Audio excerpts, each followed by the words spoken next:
자, 제국주의 이제 볼게요. 자, 제국주의 관련된 문제가 요번에, 그 아프리카와 관련돼갖고 한번 문제 나왔는데, 요게 이제 한번 관련된 문제를 좀 보면요. 1번을 보면, 19세기 말에서 20세기 초에 거쳐서 제국주의에 추구한 그 유럽 주요 국가들 국내 상황을 볼 수 있는 것은 있거든요. 자, 1번을 보면, 마르크스 예언과 달리 소시민 집단이 새로 등장했다. 예, 맞죠. 그래서 마르크스 같은 경우에는 그 자본을 이제 유동자본하고 기계 같은 이제 생산시설인 불변자본을 나누는데, 자본가든 이윤을 극대시키기 위해서 유동자본을 낮추고 불변자본을 확대시키는 과정에서 이 노동자들 구조조정하고 대신에 이 기계 생산시설 같은 걸 도입을 해서 이윤을 증대시킨대요. 자, 근데 해고된 노동자들은 또, 상품을 구매한 소비자죠. 그러다 보니까 이제 또 해고자가 많을수록 상품시장이 축소되게 되고, 공황이 발생되고, 그리고 또 경쟁력 없는 중소기업도 도산하게 되고, 도산된 기업들은 또 대기업 수통합하고, 그래서 노동시장에서 인력 수요보다는 또 인력 공급이 늘어나 또 임금이 낮아지는 그런 이제 악순환의 고리가 형성이 돼요. 그래서 나중에 들어가면 극소수의 노동자와, 극소수의 자본가들과, 그 다음에 대다수의 노동자들이 이렇게 나눠지게 되고, 이 대다수 노동자들이 자발적으로 프롤레타리아 혁명을 일으켜갖고 자본주의 체제가 몰락한다 이렇게 봤는데, 근데 이거는 하나의 이제 예언이고 실제로 그렇지 않았죠. 왜냐면 중간층들이 형성됐어. 이들을 뭐라고 하냐면 뿌띠프루주아라는 계층들이 형성됐는데, 이 뿌띠프루주아는 이제 어떤 특징을 갖고 있냐면 자기가 자본을 가지고 있으면서도 또 노동자의 어떤 특징을 가지고 있어요. 그래서 이는 중간층들이 형성돼서 이들은 이제 언론인, 교사, 교수, 중소자본가들 이런 것들을 이제 의미하는데, 이들 중심의 서유럽에서는 시민사회가 형성이 돼요. 그래서 이 같은 러시아 같은 사회주의 혁명이 발생하지 않았다는 게 이제 특징이죠. 자, 그 다음에 2번 보면 자유방임주의 원리가 강조해 국가의 19세기 초에 비해 약화되었다. 자, 자유방임 원리주의는 그 경제와 관련된 거지, 국가 역할이, 물론 이제 자유방임 원리주의가 강조되면서 국가 역할이 경제 부분에는 적어질 줄 모르지만 오히려 정치 군사적인 다른 부분에서 확대돼 나가죠. 예. 그래서 그 대표적인 게 미국을 볼 수 있잖아. 미국은 지금 방임주의죠. 모든 걸 다 시장에서 하잖아요. 근데 실질적으로는 지금 실질적으로는 원래 정치나 군사 같은 건 그게 아니야. 특히 군사 같은 게 더욱 아니죠. 자기 말 안 들으면 어떻게 돼요? 쳐내잖아. 대단한 나라죠. 예, 경찰 국가적 어떤 역할을 하잖아요. 그래서 이런 걸 볼 때 이제 말이 안 되는 거고. 3번을 보면 선거권이 꾸준히 확대됨에도 불구하고 계급 간의 갈등이 심화됐다. 이 내용은 이제 모든 나라보다는 독일하고 관련된 독일 같은 경우에는 이제 선거권이 확대됐지만 독일은 노동자의 3인당, 부르주아 계층의 자유당 식으로 계급별 투표가 이렇게 일어나요. 계급 갈등이 증대됐다. 이렇게 보시면 되는데, 근데 영국은 거꾸로 이 선거권 확대를 통해 사회적 갈등을 정치권에 다 수용을 하죠. 예. 그래서 이제 각기 다른 당이지만 보수당, 자유당, 양당 체제지만 노동자들의 이제 어떤 선거권 확대 과정에서 이들 역할도 또 무시할 수 없어요. 예. 그래서 요거는 이제 영국하고 좀 독일하고 다른 모습인데, 이거와 관련된 것은 이제 독일과 관련된 내용이에요. 자, 그 다음에 4번은 보면 대기업 성장에 독점 현상이 심화되고 부유자 세력이 특권 계급이었다. 맞죠? 이게 19세기 중반에 이제 나타난 독점 자본주의야.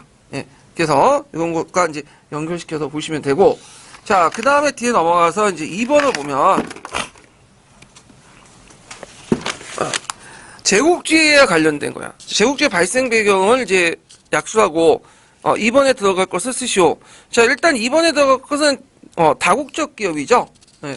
오늘날은 자본의 국적을 물어볼 수 없죠. 그만큼 자본이 여러 나라를 이동하게 되는데, 다국적 기업과 관련된 내용이고, 근데 다국적 기업과 관련된 내용은 역사과 문제는 아니에요. 일사과 관련된 문제고, 역사과 관련된 부분은 제국주의 발생 배경인데, 이때 제국주의는 19세기 중후반에 이제 등장했던 고전적 제국주의죠. 자, 제국주의 발생 배경은 이제 첫 번째는 뭐냐면 독점 자본과 금융 자본이에요. 독점 자본과 금융 자본으로서 잉여 자본의 해외 투자를 위해서 투자 지역에 식민지 진출이 활발해졌다. 그래서 단순히 상품 시장 원료 공급지에서 자본 투자지로서 역할이 더 부여됐다. 이렇게 좀 보시면 돼요. 예. 그래서 금융자본이 형성됐던 것, 독점자본이 형성됐던 것은 뭐와 관련돼서 볼 수 있냐면 제2차 산업혁명과 관련될 수 있어요. 제2차 산업혁명 같은 경우에는 그 예전에 산업혁명 중심지가 경공이었죠. 그래서 경공 같은 면직물 같은 것들을 생산하는 건데 이건 소규모 자본만 있으면 돼요. 소규모 자본만. 근데 이제 중화학공업 같은 경우에는 소규모 자본까지는 안 되죠. 그래서 되게 자본 규모가 커. 그러면 이 자본을 대줄 수 있는 은행 또한 어떻게 됐어요? 크겠죠. 그래서 예전에 뭐 그냥 여신만 해갖고 이익을 챙기는 소매금융이 아니라 뭐냐면 투자금융 같이 뭐냐면 대규모 은행들이 등장하게 돼요. 그래서 이 사람들이 돈을 받고 투자를 받으면 그거 가지고 이제 공장도 짓고 노동자 고용하고 뭐냐면 물건을 만들어요. 근데 문제는 이런 중화학공업이나 뭐 철강공업이나 그다음에 뭐 항공기 이런 그 자동차 공업 같은 경우에는 그 예전에 옷 만드는 공장처럼 기업처럼 많이 있을 수가 없어. 왜 그러죠? 어느 정도 규모의 경쟁이 있어야 돼요. 규모의 경제가. 그렇기 때문에 어느 정도 자기가 시장 지배력이 있어야지만 자본을 받은 것만큼 빼가지고 자기 이자도 갖고 이윤 남길 수 있잖아요. 그러다 보니까 처음에는 10개 업체들이 막 참여했다가 이제 나머지 두세 개만 남기고 도태당해요. 그 흡수 합병당하고 그러면서 자연스럽게 독과점 형태가 등장하게 되죠. 그래서 보통 이제 지금도 그렇지만 옷가게 옷 만드는 의류회사들은 되게 많죠. 왜냐면 그냥 조금만 투자해도 이익을 환수할 수 있기 때문에요. 근데 그 자동차에서나 철강에서 항공에서는 그렇게 많아요? 많지가 않죠. 몇 개밖에 없잖아. 그럼 왜 그러겠어요? 이거는 이익을 투자를 많이 할 만큼 이익도 많이 얻어야 돼요. 그러면 시장의 지분을 그만큼 많이 얻어야지만 차지해야지만 가능하거든요. 규모의 경제가 어느 필요하단 말이야. 자, 그러면 요 과정에서 이제 도태된 기업들이 이제 인수하고 금융자본이 돈을 안 받으면 어떻게 해요? 그 기업을 갖게 되죠, 자기가 대신. 그러면서 산업자본과 은행자본이 어떻게 해요? 결합이 돼요. 이게 무슨 자본이냐면 금융자본이야. 그 기업 합병을 통해서 여러 금융회사가 중심으로 해갖고 기업 합병 여러 자회사들 거느리는 그런 형태가 등장했다. 그리고 이제 이런 것들 특징이고요. 그래서 이제 독점자본과 그 금융자본 형태가 등장했고, 그래서 국내 시장에 이제 더 이상 투자할 데가 없으니까 잉여자본들 식민지에 투자를 하게 돼요. 자, 그다음 두 번째로는 민족적 이데올로기가 뒷받침했고, 이때 민족적 이데올로기는 침략적 민족주의죠. 사회진화론 이렇게 볼 수 있고, 그 다음에 제2차 산업혁명도 볼 수 있어요. 그래서 석유, 고무, 돈 같은 탄소생 같은 그런 비금속 물자들이나 석유 이런 것들 얻으려면 어디로 갈까요? 저 이거 어디 나와 있죠? 중동, 동남아시아, 그다음 아프리카 이런 지역이 많죠. 그래서 예전에는 식민지가 몇 군데 한정돼 있었어요. 근데 이때부터 이제 19세기 중후반부터 식민지가 예전에 서양인들이 관심이 없었던 아프리카라든지 저 동남아시아 오지라든지 그다음에 이런 것까지 확대해 나가. 왜 그러냐면 이런 그 석유, 고무, 동, 텀스텐 같은 자원들이 여기 되게 많거든요. 네, 그래가지고 이제 확대해 나갔다. 그런 것들 좀 기억을 해두시면 돼요. 자, 그 다음에 2번을 볼게요. 2번은 이제 2번 했나? 2번 이거 3번을 볼게요. 3번. 3번은 이제 뭐와 관련된 내용이냐면 이제 그 제국주의 국가들이 아프리카에 어떻게 침략했는가 이거 관련된 내용인데 일단 요거와 이제 관련된 내용이 기출 분석은 없는데 여기는 스마트폰 다 갖고 계시죠? 그 저번날 제가 전 시간에 얘기한 곳에 가서 그 17년 기출 문제 분석방을 한번 들어가 보세요. 자, 17년 대비 북소형 강의 공간 말고 그 북소형 기출 공간 14년에 17년 기출 분석방 있죠? 네. 거기에 들어가 보세요. 보시고, 잠깐만요.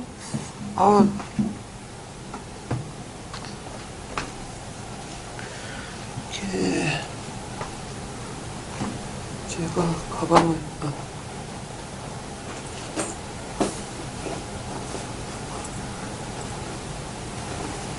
거기에 이제 들어가 보시면, 보호전쟁 관련된 내용 있죠?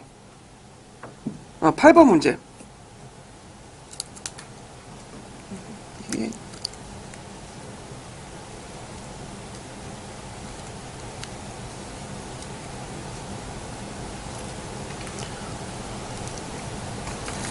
자, 그러면 이제 문제 풀어볼게요. 자, 가에 해당하는 나라 이름을 쓰고 나에 해당하는 역사 사건의 명칭을 쓰시오. 이렇게 했거든요.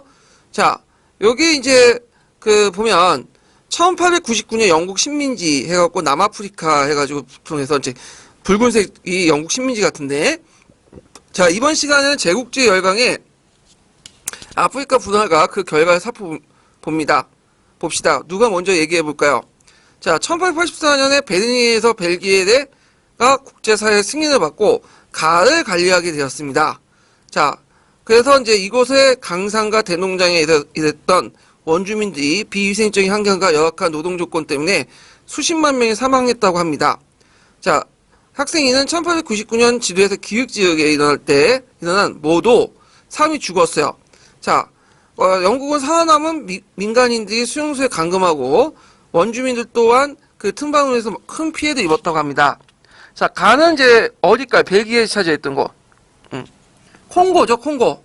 그 다음에 나는 그 역사 사건 보호 전쟁이야. 그럼 한번 설명해 보면, 자, 일단은 이제 콩고는 왜 이제 문제가 됐냐면, 이 콩고는 콩고강 유역에 있는 나라예요. 그래서 19세기 들어와서 이제 벨기에, 영국, 프랑스가 쟁탈전을 벌였는데, 요 지역을 먼저 땅을 디딘 사람이 누구냐면 벨기에이거든요. 그래서 벨기에 레오포트 2세가 그 당시 이제 그 아프리카 협회에 있는 스탠린을 후원해 줬어. 그래서 스탠린이 이제 그 중앙아프리카 콩고 지역 유역을 이제 탐사하게 되고, 그래서 이를 바탕으로 해서 이제 오늘날 콩고 민주공화국의 수도였던 킨샤사가 건설되거든요. 그래서 이제 이 지역을 이제 벨기에이 먹겠다고 통보를 한 거야. 그러니까 그 콩고강 유역에 있었던 그 주변에 있었던 프랑스, 그 다음에 이제 영국 그런 나라들이 도저히 이걸 인정 못하겠다 하면서 항의를 하게 돼요. 왜냐면 벨기에이 콩고를 먹는데 콩고가 벨기에의 33배 정도 돼. 그래서 그때 이제 비스마르크가 그 1884년에 이런 국제 분쟁을 해결하기 위해서 회의를 거쳤는데 이걸 베르린이라고 해요. 근데 우리가 베르린이라는 거 또 하나 있었죠? 근데 이 베르린하고 달라요. 그래서 이거는 그 1878년 앞에 있는 베르린과 구분하기 위해서 또 베르린 서아프리카 회의라고 해요. 거기에서 이제 논쟁 결과 어떤 식으로 이제 그 했냐면 아프리카 분할 원칙이 이렇게 정해졌는데 실제인 점령 지배 상태, 그러니까 실효성 지배를 먼저 확보한 나라가 그 뭐냐면 이것을 인정한다. 그 나라로. 그래갖고 먼저 지배하고 거기에 실효성을 딱 지배한 나라가 그 땅이 그 제국주의 국가의 땅이다. 그 나라의 땅이다. 이런 원칙이 확립돼요. 그러면서 그 원칙에 따라 벨기에는 그 콩고강 유역 일대를 장악하게 돼. 그래서 있는데 그래서 이제 벨기에이 이제 그 콩고강 유역 일대를 장악을 하고요. 그러면 주변에 있었던 프랑스나 포르투갈이나 이런 나라들은 또 뭐냐면 주변에 있었던 곳을 장악하게 돼요. 그래서 그 오늘날 콩고라는 나라가 그 오늘날 콩고 있죠. 콩고라는 나라가 두 개가 있어요. 그래서 하나는 뭐냐 콩고 민주공화국이 있어. 이거는 예전에 벨기에이 장악했던 곳이고 수도가 어디죠? 킨샤샤고. 그 다음에 이제 또 하나가 이제 뭐냐면 같은 콩고인데 콩고 공화국이 있어. 콩고 공화국. 이거는 예전에 프랑스 식민지였던 곳이고요. 그 다음에 또 하나가 뭐냐면 그 우리가 이제 아프리카 역사할 때 콩고 왕국 아시죠? 네. 콩고 왕국은 오늘날 콩고가 아니에요. 오늘날 콩고 아니고 예전에 이제 이 콩고 왕국을 이제 포르투갈이 식민지했거든요. 지금은 뭘로 바뀌냐면 앙골라로 바뀌어요. 앙골라. 그러니까 콩고강 유역 중심지의 콩고 민주공화국은 벨기에이 먹고 그 주변에 있었던 콩고 공화국은 프랑스가 먹고 그 다음에 그 하류에 있는 것은 앙골라 지역은 콩고 왕국 지역은 그 당시 포르투갈 먹었어요. 이해되시겠죠? 그래서 이렇게 해가지고 이제 베르린 회의를 이제 해갖고 협정을 했고 그에 따라서 이제 서양 열강들이 먼저 점령을 하면 자기 땅이니까 섬주지 원칙에 따라서 점령 원칙에 따라서 막 점령하게 돼요. 그래서 나중에 이제 아프리카 독립을 할 때 국경선이 이상하게 된 거야. 그래서 아프리카의 국경선은 좀 자연스럽지 못해. 왜 자연스럽지 못하면 보통 아시아나 유럽 지역의 국경선은 그게 꼬불꼬불하죠. 되게. 근데 아프리카 형태는 직선적이야. 이렇게 직선. 이거는 자연 지형이라든지 그 당시 민족이나 이런 것도 고려하지 않고 그냥 그 서양 열강들이 편이 돼도 선을 그은 거야. 그냥 점령 구역을. 그래서 그렇게 나타난 거야. 그러다 보니까 이것 때문에 어떤 문제점이 있어요. 같은 부족끼리 나라를 세우면 크게 문제가 안 되는데 뭐냐면 다른 부족들이 막 섞여 있다 보니까 나중에 독립한 후에 뭐야 이게 분쟁이 일어나는 거야. 예. 그래갖고 이제 여러 가지 뭐 루안다나 부르디 사건, 부르디 같은 나라들의 이제 후투주의, 투치주의 막 분쟁들이 일어나잖아요. 예. 그런 것들이 이제 나중에 분쟁에 싹이 됐다. 이렇게 좀 기억을 해두시면 되고요. 거기에 이제 콩고도 중요하지만 베닝웨이도 좀 기억을 해두세요. 예. 요거 그 예전에 이제 교과서에 있어요. 그 내용이 베닝웨이에. 그래서 베닝웨이 때 이제 정해진 원칙. 그러니까 먼저 점령하는 사람이 그 땅의 주인이다. 요 내용도 좀 기억을 해두시면 되고. 자, 그 다음에 여기 이제 기획과 관련된 지역은 어딜까요?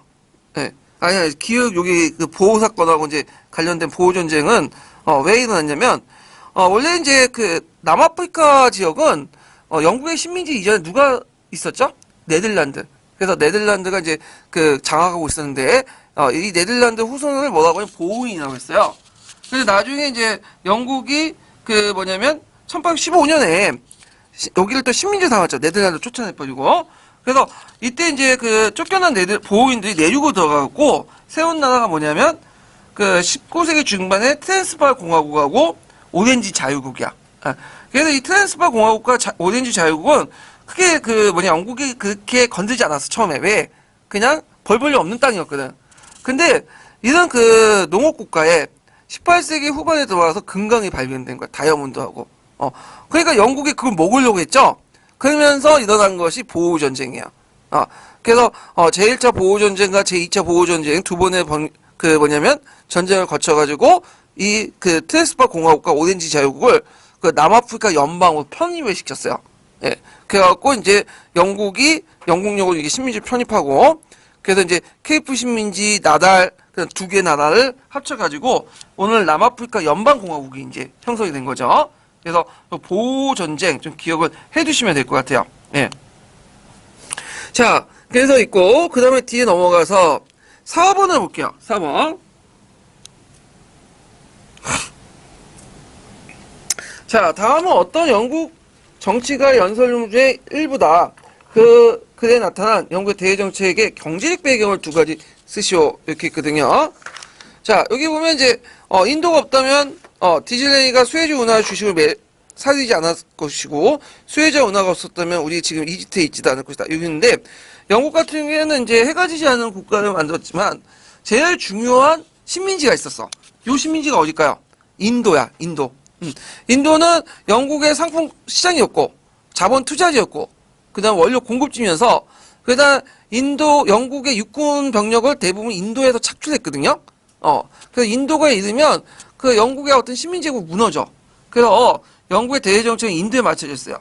그러면 인도를 가려면 어떻게 가야 될까요? 영국에서. 제일 빠른 길이 수에즈 운하예요. 그래서 수에즈 운하를 장악했고, 수에즈 운하를 장악하려면 어딜 또 장악해요? 이집트를 장악할 필요였겠죠. 예. 그래서 이렇게 해서 이제 바탕으로 해서 삼시 정책을 만들었죠. 예. 근데 거기에 방해됐던 세력들이 러시아고 그리고 나중에 독일이죠. 예. 그래갖고 이제 이렇게 했는데 자, 그러면 이때 이제 대외정책 경제 배경 일단 왜 그랬을까요? 일단 국내 실업자 문제와 가인 인구 문제를 해결하고요. 그다음 원료 공급자 상품 시장을 개척하기 위해서 이런 것들을 쓰시면 돼요. 예. 자, 그 다음에 이제 4번을 볼게요. 4번. 4번 있고 5번 볼게요.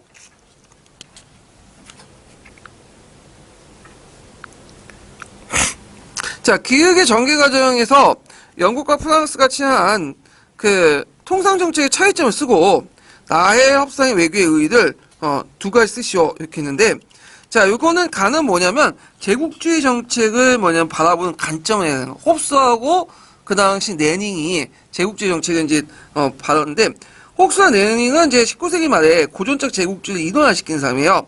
그래서 홉스 같은 경우에는 영국의 노동당의 좌파 쪽에 있는 사람인데 이 사람들은 그 왜 제국주의 정책을 이제 했냐면 그 자본가들이 이익을 제대로 분배하지 않고 노동자를 착취했기 때문에 그 자국의 시장이 축소됐다는 거야. 그러면 이 자국의 시장이 축소되면 어디 갖다 팔아야 돼요? 해외에 갖다 팔아야 되겠죠. 그러면서 이제 해외 팽창이 일어나면서 제국주의 정책이 실시됐다. 그래서 제국주의 정책 같은 걸 그 방지하려면 노동자에게 분배를 잘 해줘야 된다. 그래야지 얘네들이 구매력이 어느 정도 갖고 물건을 사들이면 어떻게 돼요? 해외 시장에 나갈 필요 없겠죠? 예, 그래서 이제 제국주의 정책이 끝날 수 있다. 이렇게 이제 얘기하는데, 이에 반해서 이제 레닌은 또 다른 식으로 생각해요. 그래서 레닌은 자본주의 최고 단계 제국주의 단책에서 홉스의 의견을 좀 대체로 개선했지만 좀 이걸 뭐냐면 구조적으로 좀 분석을 하거든요. 이걸 뭐라고 얘기하냐? 금융자본의 문제점이다. 예. 그래서 아까 얘기한 것처럼 자본의 고도화 그리고 잉여생산 투자지가 없다 보니까 어떻게 돼? 해외에 잉여자본주의 투자를 만들게 되고 그러면서 이제 해외 시장을 이제 식민지를 장악하게 해서 제국 국가들이 다툼이 일어나고 그것이 뭐냐면 1차 세계대전이다라는 거죠. 그리고 사회주의 혁명은 이런 제국주의 국가에서 일어난 게 아니라 그 제국주의 틈바구니에서 약한 고리에서 일어난다. 이 약한 고리가 어디죠? 러시아죠. 러시아에서 1차 세계대전이 일어날 때 그 러시아의 사회주의가 일어나고 그리고 결국엔 제국주의까지 지네끼 치고받고 싸우다가 어때? 결국에는 자멸한다. 이런 식으로 얘기를 한 거야. 그래서 이런 그 제국주의 형상에 대해서 서로 다른 홉스의 관점과 그 다음에 레닌의 관점이 있다. 이렇게 좀 기억을 해두시면 될 것 같아요. 자, 그러면 여기에서 이제 물어보는 거는 요걸 물어보는 게 아니라 일단 기획의 전개 관점이니까 요게 들어간 것은 제국주의죠.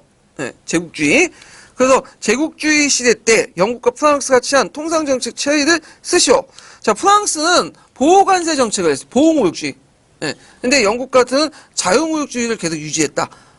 근데 이 보호무역주의는 프랑스만 취한 게 아니에요. 미국, 독일, 그 당시 영국을 제외하고는 다 취했어. 예. 근데 이제 그 영국인 프랑스가 그렇고 영국 같은 경우에 왜 보호무역주의를 내세웠냐면 여기 자유주의를 너무 강조하는 나라죠. 그래서 이제 계속 유지했는데 한때는 보호관세를 하자. 예전처럼 영국이 뭐 잘 나갔던 때가 아니라 이제는 자국 시장을 보호할 필요 있겠다. 그 논의는 있었는데 그냥 계속 자유무역주의는 유지됐죠. 그래서 요거는 이제 자유무역주의와 그 다음에 그 보호무역주의 이렇게 쓰시면 돼요. 네. 그래서 이제 여기에서 뭐 예전에 이제 이거 관련돼 갖고 영국의 제국주의 정책과 뭐 프랑스의 제국주의 정책 해갖고 논쟁이 좀 있었는데 여기 잘 읽어보시면 어디가 키워드죠? 통상 정책이야. 제국주의 정책의 특징 물어보는 게 아니죠. 네. 그러니까 통상 정책의 차이점이니까 통상 정책에 국한해갖고 쓰시면 돼요. 요 내용이 어디가 있냐면 서양사 강의에 일부 있어요. 그 내용을 제가 발췌해가지고 근거를 달았는데 자, 그 다음에 나의 협상의 제 외교상의 의의를 쓰시오. 자, 이 나의 협상의 외교상이면 나는 뭐냐? 영프 형상이야. 영국과 프랑스가 협상이 몇 년에 일어나냐면 1904년에 일어났죠. 자, 영프 협상의 배경을 보면 프랑스는 이렇게 비스마르크가 쳐놓은 프랑스 고립화 정책에 탈피가 놓겠는데 그래갖고 이제 그 당시 1894년에 러시아가 비에르 2세가 거부하는 바람에 재보장 조약 만기가 되죠. 그래서 러시아에 접근해갖고 프로 정상을 맺고요. 그 다음에 이제 프랑스 외무장관이었던 데칼사라는 사람이 영국과 외교관을 정상화하고 1904년에 맺어진 조약이 영프 협상이야. 영국 입장에서도 지금 독일을 견제할 필요가 있겠죠. 그래갖고 이제 했는데 그래서 이제 이렇게 했는데 이 영프 협상 다음에 또 뭐냐면 나중에 영국과 러시아 또 협상을 맺고 이렇게 해서 이제 삼국 협상이 맺어진 거죠. 근데 이 삼국 협상의 특징이 뭐냐면 오늘날 육자회담처럼 다자회담이 아니에요. 서로 간에 맺어진 거야. 근데 세계로 맺어졌지만 서로 자기가 맺어진 거 외에는 다른 조약은 몰라. 비밀 조약이기 때문에. 그걸 알게 된 게 언제 때요? 1차 세계 터지고 나서 이게 이제 뭐 서로 이제 성전포고 하는 과정에서 알게 된 거야. 이 비밀 조약이 뭐냐면 폐해죠. 만약에 서로 간에 공수동맹 맺었다는 걸 알고 있으면 그 당시 사라예보 사건 이후에 서로 선전포고를 하지 않았겠죠. 그래서 나중에 이제 14개조 조항 내용에 뭐가 들어가 있어요? 비밀 외교 폐지가 거기 들어가요. 왜냐면 1차 세계대전 한 원인이 비밀 외교 조약 때문에 그거거든요. 자, 그래서 이제 이런 내용도 좀 기억을 했는데, 요때 이제 외교상 의의는 서강이나 서총이나 서양사 강의 있는 내용을 쓰시면 돼요.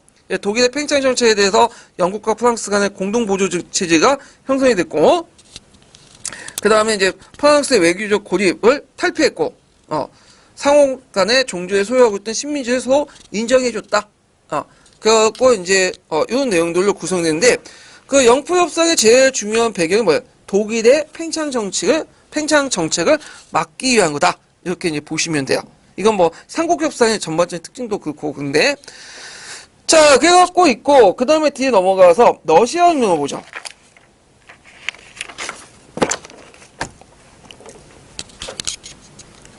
자, 러시아 혁명은 예전에 좀 나왔는데 안 나온 지가 꽤 됐어요. 이게 11년도에 나오고 깜깜무소식이거든요. 그래가지고 지금 한 6년, 7년 동안 안 나왔어. 그래서 올해 나올지 안 나올지는 또 모르겠는데 그래갖고 근데 올해가 뭐 2017년이죠? 몇 년 됐죠? 러시아 혁명이 일어난 지? 100년? 100년 됐으니까 100주년 기념으로 나올 수도 있을 것 같긴 한데 잘 모르겠어요 그건. 자 일단은 한번 볼게요. 자 1번을 보면 러시아의 1차 혁명에 제기된 민중의 요구 중에 10월 선언을 얻어낸 것은 이렇게 있는데 자 이거는 뭐와 관련된 거죠? 제1차 러시아 혁명은 피해 인류 사건과 관련된 거죠? 예. 그래서 이제 그 피해 인류 사건 왜 일어났냐면 러일 전쟁 패배 때문이야. 왜냐면 이제 그 당시 러시아 민중들은 못 먹고 못 살았지만 나름대로 강성대국으로서 북한이 그렇게 생각하죠. 북한 사람들이 자기는 강성대국 미국하고 지금 맞짱 뜨고 앉아있다고. 예. 자기도 나름대로 못 먹고 못 살지만 군사력 하나만은 강하다. 그런 생각을 가지고 있었어요. 근데 영국과 프랑스한테 패하면 좀 이해가 돼. 누구한테 패한 거야? 자기보다 못 사고 있는 그 군사에 상당히 약하다고 생각한 누구한테 패했지? 일본한테 패한 거죠. 그러니까 얼마나 그 자존심이 상했겠어. 거기다가 이제 경제를 풍요하지 못하니까 이런 것들이 이제 불만이 고조돼 갖고 폭발이 나온 거죠. 그래서 이제 그 당시 이제 그 페테르부르크에서 노동자들이 이제 시위를 하는데 거기에 그 비무장한 20만 노동자들에게 그 당시 짜르가 군대와 경찰 동원해서 발사를 했어요. 그래갖고 그 당시 1년이었거든요. 그래서 그때 눈이 쫙 흐르는데 그 눈에 피가 막 흩어져가지고 뭐냐면 피로 이렇게 물들었단 말이야. 그래서 이 사건을 뭐라고 하냐면 피해 인류 사건이라고 해요. 자 이걸 계기로 해서 이제 노동자뿐만 아니라 전 지역에 들고 일어나는 전 계층주로 그래가지고 이제 짜르가 당황을 하게 된 거죠. 그래서 이제 무슨 선언을 냈어요? 10월 선언을 했죠. 그래서 이 10월 선언 내용은 이제 민중들의 요구를 뭐냐면 좀 약간 들어준 거야. 그러면 여기에서 알아야 될 것은 민중들이 뭘 요구했고 10월 선언의 내용이 뭔지 아셔야 되겠죠. 그래갖고 이제 민중들이 요구한 거는 뭐냐면 그 재헌의회를 구성하고요. 그러니까 헌법을 이제 제정을 하자는 거죠. 시민적 자유를 인정하고 8시간 노동, 그다음 민주공화정, 그다음에 그 정치적 석방, 경찰 해체, 대토지 몰수와 농민분배 이렇게 있는데 이걸 짜다가 다 인정하지는 못하겠죠. 그래서 이제 약간만 들어준 거야. 인신, 양심, 언론 집회 같은 시민적 자유를 인정해주고 재헌의회 대신에 입법기관 뭘 설치냐면 2만 설치했어요. 그러니까 입법기관과 재헌의회는 달라요. 재헌의회는 뭐죠? 헌법을 만든다는 거죠. 권력구조를 개편할 수 있는 거고 입법기관은 뭐예요? 그냥 법만 만드는 거야.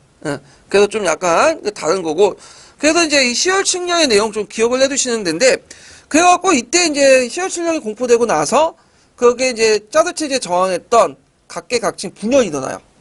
그래갖고 이제 그거에서 만족해갖고 이제 들어갔던 부르주아 계층들 이런 사람들은 이제 그냥 두마 위원회에 이제 선출해갖고 들어가게 되고 이제 맨세비키하고 볼세비키 있죠. 이 사람은 끝까지 대항해. 탄압을 받죠. 예. 자 결국에는 이제 흐지부지 됐다. 이렇게 좀 기억을 해두시면 돼요. 자, 그리고 이 과정에서 1차 혁명에서 뭐가 만들어요? 소비에트라는 말이에요. 소비에트. 소비에트라는 말은 원래 뭐 하는 거냐면 평이해라는 그 러시아 말이에요. 그래서 원래는 노동자 소비에트가 이때 만들어졌거든요. 그러다가 나중에 이제 3월 혁명이 일어나고 나서 노동자 소비에트 외에도 뭐가 나와? 병사 소비에트가 나와요. 그래서 이 소비에트가 원래 평이었지만 힘이 강해지면서 나중에 권력기구화 되죠. 예. 그러니까 나중에 이제 소련이 만들어질 때도 소비에트 중심으로 만든 거야. 그러니까 소련이란 말이 소비에트 연방공화국이에요. 그걸 줄여서 소련이라고 하는데. 자, 그러면 여기에서 이제 10월 선언을 얻어낸 건 뭘까요? 양심, 언론, 집회, 결사의 자유. 이렇게 나오죠? 그래서 앞으로 이제 제가 시험 문제 내면 이제 예를 들어서 제가 출제자 하면 10월 성령, 10월 칙령의 내용이나 그 다음에 민중들 요구한 내용 둘 중에 하나 낼 수도 있고 그렇게 이제 낼 수 있으니까 좀 기억을 해두시면 되고 자 2번을 이제 보면 다음 러시아 혁명에 대한 주요 내용이다. 가와 나를 시대 순으로 쓰고 가의 신경제 정책을 실시하는 내용을 한 줄 쓰고 사회주의 혁명에 대한 맨세비키의 주장을 한 줄 쓰시오. 이렇게 했거든요. 자, 일단 여기 보면 그 사회민주당이 볼세비크와 맨세비키로 분열됐다. 이게 몇 년일까요? 1903년이야. 예. 그래갖고 이제 그 당시 그 사회민주당, 러시아 사회민주당은 언제 만들어졌냐면 1898년에 만들었어요. 그래갖고 이제 그 당시 이제 그 러시아 내 산업화 결과 노동자가 많아지니까 그때 만들어졌는데 이걸 이제 1898년에 제가 기억한 게 뭐냐면 예전 일정 연수 때 그 어떤 그 제가 일정 연수 끝난 다음에 시험을 보거든요. 되게 그래서 그 러시아 혁명에 대해 물어보는데 어떤 분이 이렇게 적어놨어요. 그 출제 교수가 이렇게 20세기 초반 때 만들어진 그 러시아 사회민주노동당은 해갖고 쭉 나와 있어요. 그래서 이게 정답이 아니라 이제 오답으로 이렇게 돼 있는 거야. 근데 이거 20세기 맞네 하면서 땄는데 틀렸어. 왜 틀렸냐면 20세기 초반이 아니야. 몇 년이죠? 1898년이야. 그래서 문제들 뭐 이런 식으로 문제 나왔나 생각하는데 좀 그런 것 같아. 하여튼 뭐 중요한 건 아닌데 자 1903년에 그 당시 그 3인당 안에서 그 사회민주노동당에서 런던에서 그 당시 이제 제2차 정당대회를 열게 돼요. 그때 이제 마르도프가 이끄는 맨세비키하고 레닌이 이끄는 볼세비키가 분열이 되거든요. 분열된 이유가 뭐냐면 맨세비키는 그 앞에 프레아노프라는 혁명가가 있었어. 그 혁명가 2단계 이론을 제시하는데 2단계 혁명론을 계승하게 돼요. 2단계 혁명은 뭐냐면 마르크스 이론처럼 처음에는 무슨 혁명? 부르주아 혁명이고 그 다음에 프롤레타리아 혁명이다. 왜냐면 러시아 사회는 아직까지는 그 완전한 자본주의 국가가 아니기 때문에 먼저 부르주아 한 다음에 그 다음에 프롤레타리아다. 이렇게 이제 주장한 거야. 그래서 나중에 3월 혁명 때 2단계 혁명론을 입각해갖고 그 소비에트라는 그 기구가 권력을 안 잡죠. 누구한테 넘겨줘요? 의회한테 넘겨주잖아. 부르주아 세력인. 왜냐면 아직까지는 권력을 장악할 때가 아니다. 우리는 옆에 도와줘야 된다. 2단계 혁명론에 따라서 이렇게 하는 건데 그러다 보니까 3월 혁명 후에는 그 권력 구조가 이원화돼요. 의회와 그 다음에 소비에트로. 그래서 레닌은 그거 반대하죠. 이미 이제 2단계 혁명론에 따르면 이미 이제 그 부르주아 혁명 끝났다. 뭘로 넘어가야 된다? 프롤레타리아 혁명으로 넘어가야 된다. 그래서 모든 권력을 어디에 집중해야 된다? 소비에트에 집중해야 된다. 이동화시켜야 된다. 이렇게 주장하잖아요. 4월 퇴지안에. 자, 하여튼 이런 그 뭐냐면 혁명의 발달 단계에 대한 인식 이런 차이 때문에 그게 뭐냐면 그게 갈라졌다는 거예요. 그래서 맨세비키는 소수파고 볼세비키는 다수파예요. 의미가. 근데 실제로는 볼세비키는 소수고 맨세비키는 다수예요. 의미 자체는 하고 달라. 왜 다르냐면 그 당시 그 제2차 정당대회에 그 참여했던 사람 중에 그 레닌의 이론을 따는 사람, 레닌의 의견을 따는 사람들이 다수였고 그다음 마르도프 의견을 따는 사람이 소수였어요. 근데 당 조직 규모에서는 맨세비키가 우위예요. 이거 좀 차이가 있어요.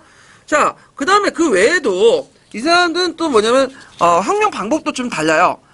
맨세비키는 정통 마르크스주의처럼 대중이 대중정당을 취해. 그러니까 대중이 자발적으로 조직해갖고 혁명을 일으키는 방법이고 이에 반해서 이제 레닌은 전위 조직을 강조하죠. 그래서 소수의 혁명가가 뭐냐면 잘 조직화되지 않는 그 노동자들 조직을 해갖고 일으킨 거야. 예, 직업적 혁명가를 강조해요. 그래서 이건 당 조직 운영 방식도 틀리다. 예, 레닌의 사고 방식은 후에 누구한테 영향을 주냐면 모태통에게 영향을 주죠. 모태통. 모태통도 이제 그런 방식을 받아들이는데 좀 다른 게 있어. 레닌은 도시를 중심으로 해서 농촌을 장악하는 거고 이 사람은 뭐예요? 농촌을 장악한 다음에 소비에트를 만든 다음에 도시를 포위하는 방식이죠. 그래서 약간 이런 측면에서 이제 그 차이가 있는데 자, 그래서 이런 차이점을 쓰시면 되고 자, 그 다음에 이제 여기에서 이제 그 어디까지 있어? 맨세비키가 이제 분열된 거고 그러니까 두 번째가 뭘까 일단 노동자 병사 소비에트가 결성하여 혁명을 일으켰다. 몇 년일까? 이건 1917년 3월 혁명이죠? 근데 왜 여기에서 만약에 노동자 소비에트가 결성하여 혁명을 일으켰다. 그러면 이건 1917년 혁명이 아니에요? 어디야? 1905년이야. 근데 왜 이게 3월 혁명이냐면 요게 병사란 말 있죠? 병사 소비에트는 3월 혁명 이후에 만들어진 거예요. 두 번째가 있고 그 다음에 이제 두 번째가 이제 러시아가 이제 1차 세계대전 참여했고 그 다음에 라가 세 번째예요. 1차 세계대전 먼저 참여했고, 나가 있고. 그다음 마지막으로 이제 신경제 정책은 뭐야? 1921년이죠. 레프. 그래서 신경제 정책은 이제 그 사회주의 정책에 일부 자본주의 경제체를 이제 도입한 것인데, 그래서 그 내용을 보면 잉여 농산물의 자유 판매 허가, 개인 영업 허가, 시장의 자유, 중소기업의 사용 허가 이런 것들을 골자하는데 왜 그러냐면 전시공산주의 때 너무 식량 강제 공출제도를 실시했어. 그래서 그때 농민들 불만이 그 뭐냐면 샀죠. 전시공산주의 뭐냐면 전시 안에 공산주의 체제예요. 그러니까 그 당시에는 혁명이 일어나고 나서 백군하고 적군이 막 싸웠잖아요. 내란기가 있었잖아요. 그래서 이제 식량 조달을 위해서 그 농민들에게 시장 가격이 낮은 가격으로 강제 진출했는데 강제 공출했는데 이게 농민들 불만을 일으킨 거야. 농민들 저항이 있었고 같은 적군 안에서도 크루스탄트 해군기지에서 반란이 일어났어요. 이게 상당히 충격을 받았어. 왜냐면 예전에는 혁명 때 같이 싸웠던 동지인데 이거 뭐냐면 위견차에도 이제 거기에서 반란이 일으키고 그러니까 안 되겠다. 급속한 공산화 정책에 문제가 있겠다. 그래가지고 앞에서 레닌이 이런 일부 자본주의 정책들을 받아들이게 돼요. 그러니까 이제 이렇게 하니까 서구 국가도 달리 보죠. 이거 얘네들 보니까 사회주의하지만 실제 자본주의 한다. 이렇게 이제 착각을 했나 봐요, 애들이. 그래서 세계 각국에서 이제 소비에트 정권을 인정하게 돼요. 이런 것들 좀 기억을 해두시면 되고. 자, 그래서 이제 이런 내용들 좀 보시면 돼요. 그래서 맨세비키와 볼세비키의 차이점, 그래서 신경제 정책을 실시한 이유, 배경, 내용 이런 것들 전반적으로 한번 문제 되게 중요한 거니까 기억을 해두시면 되고요. 특히 신경제 정책 같은 경우에는 수능에도 많이 나와요. 그래서 나올 가능성이 있어. 네. 자, 그래서 있고 그 다음에 뒤에 넘어가서 3번 문제 볼게요. 3번. 자, 다음은 러시아혁명에 관련된 연포다. 기획과 미음에 관한 설명으로 오는 것은 자, 기억은 이제 10월 칙령과 관련된 내용이죠. 예전에 한번 시험 문제 나왔던. 그 다음 페트로그루트 민중시 2월혁명이라는데 보통 이제 그 2월혁명이라고 하고 3월혁명이라고 해요. 왜냐 그레고리하고 그 저기 율리우스역의 차이 때문에 그건데 그리고 10월혁명이라고 또 하고 11월혁명이라고 하죠. 예, 동일한 말이에요. 그래서 여기 2월혁명은 아마 그레고리역이 아니라 그 원래 이제 그 율리우스역이라고 갖고 이제 그 러시아가 예전에 서양에서 율리우스역을 썼잖아요. 근데 이제 시차가 있다 보니까 그레고리역을 바꿔가지고 약간 쓰는데 예전에 역을 그대로 썼어 러시아에서는. 그래서 이제 러시아역에 오면 이게 2월혁명이 되는 거고 그레고리역에 오면 3월혁명이 되는 거야. 예. 자, 하여튼 있고 그 다음에 임시정부가 구성되고 그 다음에 레닌의 4월퇴제, 10월혁명, 그 다음 헌법제정 선거, 이렇게 제정의 선거 있는데 자, 기억을 이제 보면, 짜르 니콜라이 2세가 두마를 해산시켰다. 이거 맞을까 틀릴까요? 틀리죠? 두마를 그때 처음 만들었죠. 네, 두마는 이제 법을 만드는 기관이죠. 원래는 민중들이 요구한 건 뭐예요? 헌법을 만든, 헌법을 만드는 이제, 뭐죠? 갑자기 생각나네요. 헌법을 만드는 의회가 뭐죠? 재헌의회죠. 재헌의회 대신에 입법기관 두마를 만들었죠. 예. 그 다음에, 니은인, 레닌이 이끈 볼세비크가 주도했다. 예. 니은은 페트리크 민중주의는 자발적으로 한 거예요. 그 당시 이제 처음에 1차 세계대전 참여할 때 민중도 열광했어. 근데 막상 전쟁하니까 독일군한테 깨지기 시작한 거야. 그것도 무참하게. 그래서 이제 짜르 체제의 모순점 이런 것들을 이제 느끼게 되죠. 거기에다가 그 짜르 니콜라이 2세가 이제 전장에 나갈 동안 그 안에는 누구하고 놀아놨어요? 라스푼티하고 놀아놨잖아. 그 계승하고. 예. 뭔 짓 하는지 잘 모르겠지만 하여튼 놀아놨고 그것 때문에 이제 최근에 그 최준실 그 게이트 사건 터질 때 그 최순실 라스푼티하고 비교해가지고 한 거 있잖아. 최순실이 그 무당 있죠? 무당이라고 하면서 하는데 원래 무당은 아니에요. 이 최순실 입장은 좀 억울한 친구도 있을 텐데 그 아버지가 약간 좀 그 사이비 같은 사람들이죠. 예. 그래갖고 그 있는데 하여튼 그런 그 민중대 반발 이런 것들도 이제 가세했겠죠. 그 다음에 이제 거기에 보면 어디까지 했어? 뒤에 입헌민주당과 볼세비크가 구성됐다. 아니죠. 요거는 누구만 참여? 입헌민주당이 참여했어요. 입헌민주당. 입헌민주당은 부르주아들만 구성이 된 거야. 왜 입헌민주당들이 참여했을까요? 참여했죠. 입헌민주당. 그건 뭐냐면 입헌민주당 그 당시 이제 그 이렇게 구성이 됐던 게 이유가 뭐냐면 2단계 혁명 등 때문이죠. 아직까지는 우리가 주체적으로 나서지 말고 누굴 부르주아를 지원해주는 부르주아 혁명 단계다 이렇게 인식을 한 거야. 그래서 소비에트가 정권에 참여하지는 않았어요. 근데 실제로는 권력은 있죠. 그러다 보니까 의회하고 소비에트의 이원적인 어떤 권력 형태가 뭐냐면 2월 혁명 끝나고 곧바로 지속이 됐다. 이렇게 좀 기억을 해두시면 돼요. 그래서 이때 소비에트를 장악했던 그 계층들은 볼세비키가 아니에요. 어떤 사람이냐면 맨세비키나 사회혁명 당색들이에요. 그리고 볼세비키는 11월 혁명 이전에 일부 소비에트만 장악했어. 그때 소비에트가 어떤 소비에트냐면 모스크바나 페트로그랜트에 있는 소비에트 있죠. 페트르부르크에 있는 소비에트. 그러니까 중요한 소비에트, 대도시의 소비에트만 장악을 한 거고 그 전반적으로 누가 장악하고 있는 맨세비키나 자유혁명당이 장악을 한 거예요. 저희 사회혁명당이 장악한 거죠. 자, 그리고 그때 이제 임시정부 세웠던 사람들은 누가 노포프죠. 자유주의자. 예. 근데 이제 나중에 4월 2기 이후에 이제 4월 2기는 볼세비키가 주도된 폭동했던 것인데 이때부터 케렌스키가 다시 임시정부를 구성을 해요. 그러니까 임시정부가 초창기 때는 노포프고 그 다음에 두 번째가 케렌스키야. 그래서 케렌스키는 이 사람은 사회혁명당 출신이에요. 그러니까 이때부터는 이원적인 권력 구조가 깨져. 이원적 권력 구조가 4월 그 사태 이후부터는 4월 이후부터는 그래서 케렌스키가 이제 사회혁명당과 맨세비키가 이제 들어오면서 임시정부를 구성을 하는데 문제는 1차 임시정부나 2차 임시정부나 뭐냐면 전쟁은 계속 가는 거야. 민중들이 전쟁 지금 바라지 않죠. 근데 볼세비키는 전쟁을 반대하죠. 예. 거기에다 이제 케렌스키 정부가 되게 무능해요. 그래서 이제 코로네코프라는 그 사람이 쿠데타를 일으키잖아요. 예. 그래갖고 이 쿠데타를 이제 진압을 못해, 자기들이. 그래가지고 누가 진압을 해요? 그 당시 그 페트르부르크에 있는 볼세비키들이 적의대를 만들어가지고 진압을 해버려. 정부에서 진압 못하고. 그러니까 얘네들이 상당히 무능하다는 걸 알게 된 그 볼세비키가 뭐야? 군대를 이제 적의대를 동원해갖고 그 페트르부르크가 그 당시에 수도였으니까 거기에 있는 이제 그 케렌스키 정부를 공격한 거죠. 금방 무너져요. 다 군대는 어디가 있어요? 저 전선에가 있고 거기에 지키고 있는 사람들은 주로 누구냐면 여군을 무시하는 게 아니라 다 여자 군인들이야. 그러니까 이제 그냥 점령해버리고 물열 일성을 하게 된 것이 그 유명한 10월 혁명이야. 네. 자, 이런 과정인데 자, 하여튼 이렇게 있고 그다음 4번은 4월태제인데 4월태제 꼭 외워두세요. 이거 진짜 중요해. 러시아 혁명사에서. 그래서 4월태제에서 세 가지 중요한 그 몫을 냈죠. 뭐죠? 모든 권력은 소비에트로 농민에게 토지를 즉각적인 평화 외워두세요. 예.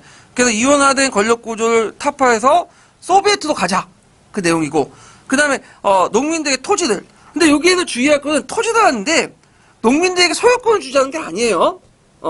농민들에게 토지를 분배하지. 그건 뭐냐면 집단 지도 체제, 집단 농장 체제에서 전제로 경작권을 주자는 거야.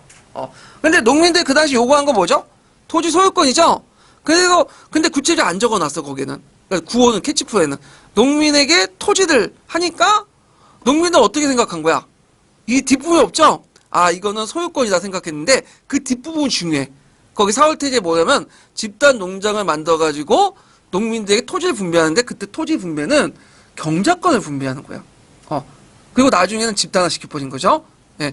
근데 농민들 요것만 본 거죠. 토지를 우리한테 주는 거네 생각을 한 거죠. 우리가 이제 문재인의 그 구호 중에 비정규직을 정규직화 이거니까 정규직화 정규직 학대만 받은 거죠. 누가 기간제를 정교사 시킨 거라 생각을 했겠어요. 물론 문재인이 그렇게 주장한 건 아니지만 뭐 그렇게 생각을 못했죠. 우리는 그러니까 우리가 생각하는 그 방식과 그 문재인이 얘기하는 방식이 다르잖아. 마찬가지로 내닝이 한 얘기와 그 당시 농민들이 생각하는 방식이 달라. 요 내용은 주로 이제 누구의 의견을 많이 수용했냐면 사회혁명당 있죠. 사회혁명당의 의견을 일종의 예전에 그 한나라당이 그 노동당의 복지 프레임을 가져온 것처럼 똑같은 방식으로 이렇게 가져온 거야. 구호로서. 자, 하여튼 4월태제 꼭 내용이 중요한 거니까 외워두세요. 그 자세한 내용은 어디 있냐면 서영사 강의 내용이 있어요. 그 부분은. 자, 하여튼 그 당시 이제 이렇게 하고 나서 7월 2기 4월 사태 이렇게 하면서 이제 뭐냐면 또 망령 가요. 그러다가 코리노프 장군이 반란 진압하기 위해서 다시 와가지고 이제 10월 혁명을 성공한 거죠. 그래서 성공하고 나서 이거 하여튼 이건 맞고요. 하여튼 성공하고 나서 그 당시 헌법 제정회의를 선고하죠. 그래서 이제 헌법을 만들어갖고 의회를 만들어서 하자. 그래서 레닌도 그냥 한번 해보자 했는데 선거 결과가 완전히 자기가 뜻대로 움직이지 못해서 그래서 볼세비키는 4분의 1밖에 차지 못하고 누가 이제 했냐면 사회혁명당 옹고파들이 70%를 차지해버린 거야. 볼세비키 입장은 되게 열받지. 자기들이 혁명을 했고 사회혁명당 참여하지도 않았던 당인데 그래서 농민들은 사회혁명당 그냥 계속 찍은 거야 그냥. 그러니까 안 되겠다. 농민들은 이제 무시해버리자. 그래놓고 뭘 중심으로 하냐면 노동자 중심의 볼세비키, 노동자 중심의 소비에트를 중심으로 권력 구조를 재편하자. 그러니까 의회라는 것은 이제 그건 유럽식이고 이제는 소비에트 방식으로 하자. 이때 소비에트 방식은 누구 중심이야? 노동자, 자기의 친인세력들 중심으로 해갖고 소비에트를 만들어요. 그리고 나중에 러시아 소비에트 만들고 그걸 또 옆에 있는 나라까지 합쳐가지고 소비에트 연방공화국이 만들어지게 되죠. 그래서 이제 의회와 다른 소비에트 형태의 권력기구가 만들어졌다. 이렇게 좀 기억을 해두시면 돼요. 자, 그래가지고 이제 여기에서 이제 결과를 수용한 것이 아니라 수용하지 않았다. 이렇게 이제 보시면 되겠죠. 그래서 이 러시아 혁명과 관련된 내용은, 자세한 내용은 개롱보다는 강의를 보시는 게 좋아요. 근데 강의까지 나올 필요는 없을 것 같은데, 자, 하여튼 제가 이 강의들 보고 정리를 했어. 여기 뒤에 보시면 616페이지에 자, 여기 보면 이제 라르디니키부터 인민주의자부터 해서 볼세비키, 맨세비키, 또 트로츠키 이동까지 정리를 했거든요. 예. 그래서 내가 봐도 잘 정리했어. 예. 그래가지고 요거 보고 좀 정리를 해도 괜찮을 것 같아요. 이 정도. 예. 그래서 이제 이렇게 이제 기억을 좀 해주시고. 자, 그 다음에 이제 1차 세계대전이었고 2차 세계 넘어갈게요.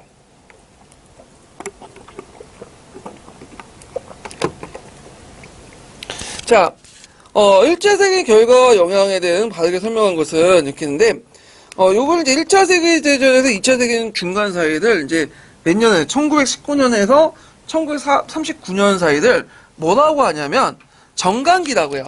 정간기. 네. 전쟁할 때 전자고, 중간할 때 간자거든요. 그러니까 1차와 2차 중간 사이의 유럽의 상태를 정간기라고 해. 돌려서 간정기라도 하여. 이 말이나 저 말이나 똑같은 말이니까. 그래서 이게 지금 유럽 역사상에 되게 중요한 시기예요. 그래서 1차 세계대전 이후에 유럽의 여러 가지 변화상들이 등장하거든요. 그래서 이런 것들 좀 기억을 해 두셔야 되는데, 자, 1번 문제를 풀어볼게요. 제1차 세계대전에 관한 결과 영향에 대해서 바르게 설명한 것은 1번 보면 신생 독립국가들이 제3세력을 형성하고 세계평화를 제청했다.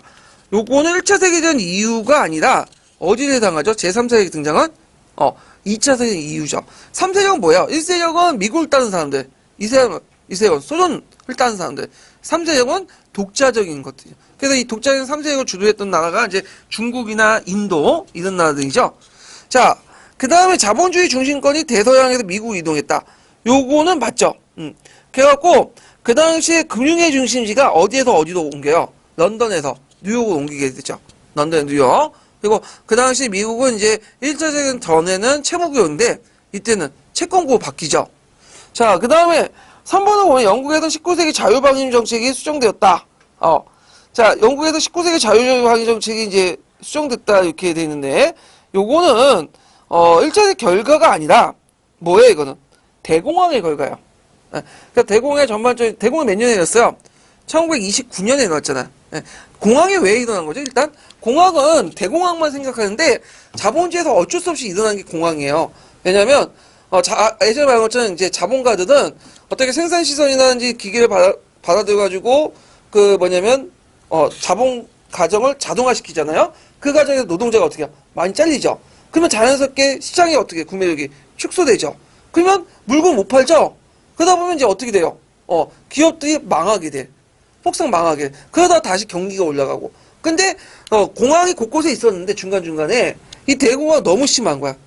특히 미국에서 공황이 터지면서 금융공황이 터지면서 그 여파가 전 세계로 확대돼요. 예전에는 그냥 한국가에서 공황이 나면 거기가 끝났는데 미국이 금융이 중심지가 되면서 그 여파들이 뭐예요? 다른 나라 퍼지게 되는 거죠. 왜냐하면 미국의 자본들이 곳곳에 투자했는데 자기 나라가 이제 금융공황이 일어나니까 뭐야? 자본을 철수해버리죠. 그러면서 큰 타격을 받게 되는 거예요. 자, 그래서 이제 있고, 아시아 아프리카 탈식민지 운동이 일어났다. 이거는 제2차 세계대전 이후죠. 그래서 답이 2번이에요. 2번. 자, 그 다음에 이제, 뒤에 넘어가서 208번 문제 볼게요.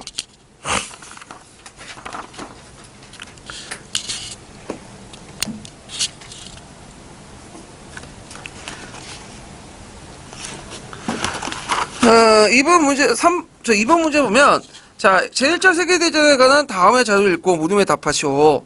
자, 여기 일어서면 저격당하고 숙이고 있으면 익사하고 이리저리 다니다가 폭탄을 맞고 가만히 서 있으면 동상에 걸려서 군법에 해봉된다네. 이건 뭐에 관련된 참호전이죠? 예. 그래갖고 이제, 여기 익사한다는 거 뭐냐면, 이게 참호라는 거 여러분들 군대 갔다 오시는 분 알겠지만 땅을 파가지고 그 밑에 숨는 거잖아요. 그래서 이제 전쟁 나면 제일 먼저 팔 게 이제 참호잖아. 예. 근데 이제 그 문제는 뭐냐면 이게 배수 시설이 잘 안 되기 때문에 비가 많이 내리면 어떻게 해? 참호가 무대에 차. 그러면 무대 차는데 막 기관총이 날라오는데 총알이 날라오는데 일어서면 어떻게 해? 무대 찬다고 해서 머리가 깨지는 거고. 아니면 또 여기 숨으면 물속에 있으니까 뭐냐면 익사하는 거죠. 요 얘기를 하고 있는 거예요 지금. 예. 자, 그래서 있고 그래서 이제 B는 미래를 아껴 우리 함들 돕시다. 빵을 아껴 먹읍시다. 영국의 전시 포스트인데, 자, 이거는 뭐냐면 총력전이죠. 1차 세계대전 특징이 이제 정오방 관련 없는 총력전과 관련된 거고, 그 다음에 이제 C와 이제 D는 이제 뭐냐면 C는 전쟁 중에 남자가 이제 밖에 나가니까 자기들 여자들이 이제 와서 남자처럼 일하고 담배도 피우고 이렇게 하고, 담배 많이 피우시더라고요. 신촌 가보시면 홍대 가면 담배 꼭꼭꼭 피우면서 진짜 양소평등이 된 것 같아. 예. 보면 요즘에도 여자애들도 담배 잘 피우고 그래. 길거리에 피고. 자, 그다음 뒤에서 보면 참정권 운동 관련된 내용이죠. 예, 담배 피우고 술 마시고 하는 사람. 별로 좋은 건 아닌 것 같은데, 하여튼 이런 걸 해가지고 여성들이 뭐냐 지위가 향상돼서 나중에 전후에 뭘 얻게 되는 거예요. 선거권을 얻게 된다. 그러니까 이런 내용들이에요. 자, 1번 보면 1차 세계대전에 미중유의 인명피해가 있었던 A가 몰수하고 있는 서부전선의 교전 형태를 관련 있다. 교전 형태를 쓰시오. 이거 참호전이라고 하죠. 요 형태는 이제 뭐냐면, 원래 이제 독일이 이제 공격할 때 어떤 식으로 생각하냐면, 작계를 세웠어요. 이거 보통 작전 계획이라고 하는데, 지금 뭐 참수작전처럼, 미리 전쟁하기 전에, 어떻게 전쟁이 일어나면 이제 뭐냐면 어떻게 대응할 것인가, 싸울 것인가, 계획을 써요. 작전 계획을 이제 주로 작계라고 하는데, 군대에서는, 이걸 이제 슐리핀이라는 사람 있죠. 이 사람 이름은 좀 외우세요. 이게 되게 유명한 사람이야. 이 사람이 독일의 참모본부로서 굉장히 뛰어난 그 작전 사령관인데, 이 사람이 이제 독일의 특징이 뭐냐면, 만약 전쟁이 일어났어요. 독일이 일어나면, 독일이 딱 중앙에 있기 때문에 양쪽으로 또 공격을 받죠. 예. 그 두 개의 전선이 형성돼. 그러니까 동부전선은 러시아 쪽. 그 다음에 서부전선은 뭐죠? 영국과 프랑스 쪽이죠. 예. 그러면 요게 이제 독일을 두 개 전선 나눠서 이제 해야 되잖아요. 그럼 불리하잖아. 그럼 어떻게 전쟁을 할 것이냐? 이 슐리펜은 어차피 러시아 나라는 후진적인 국가고 이 사람들 병력을 뭐 싸움을 들어오려면 한참 시간 걸린다는 거야. 그러니까 이제 먼저 가까운 어디를 붙여야 돼? 서부전선을 먼저 집중적으로 공격하자. 그래서 동부전선은 약한 2군만 배치시키고 주력 부대를 다 이 서부전선에 배치시킨 거야. 그래서 전쟁 초반에 프랑스를 공격하면 안 돼, 직접. 왜냐면 프랑스가 독일을 대비하기 위해서 뭐야? 다 그 프랑스와 독일 국경 안에 뭐냐면 뭔가 방어선 치겠죠. 2차 세계 이전에 그 마지노선처럼. 그래갖고 이 우회로 벨기에 쪽으로 위쪽으로 공격하면 딱 맞다. 왜냐면 벨기에는 이제 프랑스하고 적대 국가가 아니잖아요. 그래서 벨기에를 쳐서 프랑스 위쪽에서 파일 곧바로 점령하고 나서 항복시키고 나서 이 병력을 빼서 뭐냐면 동부전선 이동해갖고 러시아에 맞겠다. 이런 것이 이제 슐리펜 계획의 주요 내용이에요. 근데 이게 처음엔 잘 됐어. 벨기에 가갖고 이제 영국 북부를 쳤는데 의회가 생각하지 않은 변수가 등장했죠. 러시아군이 뭐냐면 상대적으로 빨리 온 거야. 얘들이. 그러니까 이제 근데 러시아군의 문제는 뭐냐면 그렇게 빨리 와서 공격해서 동부전선 무너뜨리면 되는데 그때 이 러시아군이 그 독일군의 제2군이었던 좀 약한 병력이었던 그 부대원들에게 부대에게 깨지게 돼요. 탄네베르크 전투에서. 그때 탄네베르크에서 이제 유명한 장면 신덴부르크 아시죠? 그 바이메르 공화국 때 이제 대통령이었던 그 사람이 깨지게 된 거야. 그만큼 러시아군 약체라는 걸 알 수 있죠. 근데 일단 러시아군을 탱레브크 깼지만 문제는 이제 러시아군이 계속 밀려올 거 아니에요.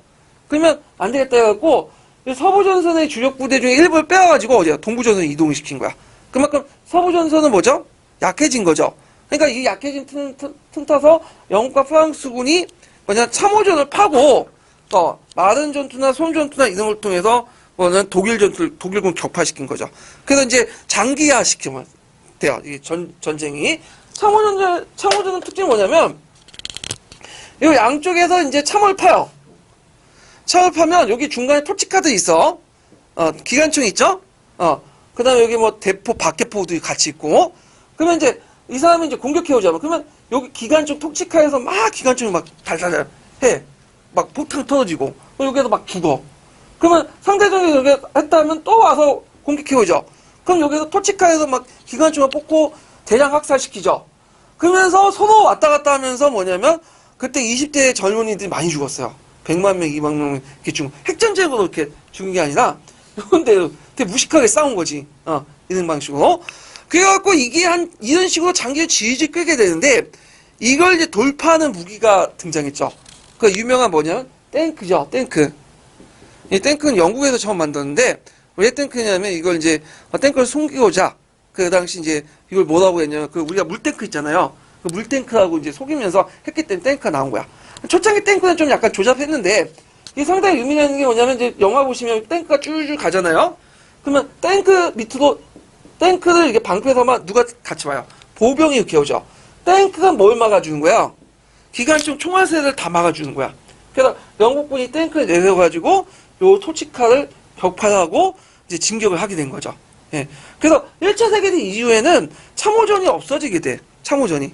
물론 이제 그 아직 참호전에 익숙한 그 군사연관이 예전에 이제 그 참호전 생각하고 그 다음에 마지노선 아시죠? 네. 프랑스군이 독일 국경에 마지노선을 만들어 놓고 거기에 이제 그 독일군이 지크푸리트 선을 같이 만들어 놓고 이제 대립을 했잖아요. 근데 2차 세계는 그게 소용이 없어. 2차 세계는 참호가 중심이 아니죠. 탱크와 장갑차 기계든 부대와 그 다음 비행기가 중요해. 그래서 얘네들은 보병을 탱크와 기관차 탱크 장갑차 다 태워. 그래서 한 곳을 하나하나 격파하는 게 아니라 자기가 원하는 곳을 공격하죠. 그리고 나서 같이 비행기가 같이 포격을 해. 그래서 마치 병개가 치는 것처럼 목표를 딱 한 군데 정해가지고 순식간에 공격해서 굴복을 시켜. 기동전이죠, 일종의. 이걸 잘했던 사람들이 누구야? 독일이잖아. 이걸 뭐라고 하죠? 전격전이라고 하죠? 그래서 폴란드를 한 달 만에 굴복을 시키잖아. 그래서 그 탱크 사단, 기계 사단을 내세워가지고 바르샤바를 공격하고 그때 보조로 누가 때리는 거야? 와서 독일 정폭기들이 앞에 있는 폴란드 군대를 다 때려 부시면서 나가는 거죠. 예. 그래갖고 한 달 만에 이렇게 점령을 해버려. 이해되시겠죠? 그거 가능했던 건 뭐냐면 독일 같은 경우에는 베르사유 조약 결과 10만 명이 감축됐거든요. 그러면서 예전에 그 장군들이 뭐예요? 다 나갔어. 그러니까 새로운 장교들이 오면서 이제 새롭게 탱크, 장갑차, 비행기에 걸맞는 전략 전술을 개발할 수 있었던 거야. 그러니까 영국, 프랑스는 뭐예요? 예전에 노땅들이 계속 나와서 꼰대들이. 꼰대들 특징이 뭐야? 예전의 방식들이 자기 맨날 고집하거든. 그러니까 이 전략 전술 밝히지 못하고 참호전만 생각한 거야. 그러니까 독일한테 맨날 깨진 거. 근데 이 실려도 생각하지 못했던 게 뭐예요? 러시아죠. 러시아는 이게 전격전이 안 돼. 왜냐면 너무 땅이 넓기 때문에. 가도 안 돼. 그래서 결국엔 깨지고, 미국도 독일의 전격전도 받아들여갖고, 독을 깨버린 거죠. 예. 그래서 전략전술에 어떤 변화들이 일어났는데, 그래서 참호전, 1차 세계전은, 2차 세계전 키워드 뭐죠? 전격전. 이렇게 이제, 기억을 해주시면 돼요.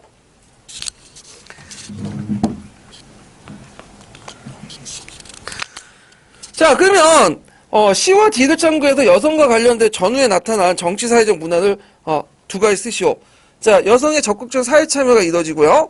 그 다음에 또 뭐가 있을까요? 여성의 선거권 획득. 예. 그래서 여자가 피를 흘렸기 때문에 사회적 공헌을 했기 때문에 선거권을 준 거예요. 근데 이걸 예전에 이다지 선생님이 그 얘기를 했던데 그걸 이제 그 EBS 강의했더니 뭐 일부 여학생들이 반발해갖고 마치 이거는 여자들이 군대 가야 된다 이런 식으로 얘기하신 분이 있는데 그게 아니라 그 서양사 개론이 있는 거예요, 그거. 예. 그 사람이 얘기한 게 아니야, 처음으로.